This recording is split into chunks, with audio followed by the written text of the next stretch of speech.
The strip string method in Python removes characters from both sides of the string the method is called on.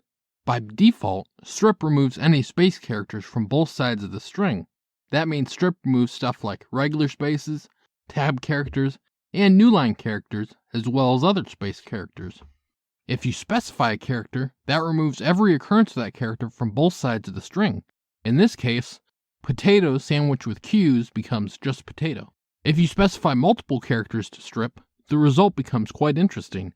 When you use multiple characters, the string you pass in is looked at as a set of characters.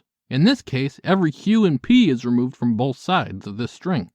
What it doesn't do is look for every occurrence of the string QP together. Another consequence of the argument to strip being a set is that changing this argument to PQ would do nothing to change strip's effect on the string. It just matters that the characters are there, not the order they appear in. Like to learn more.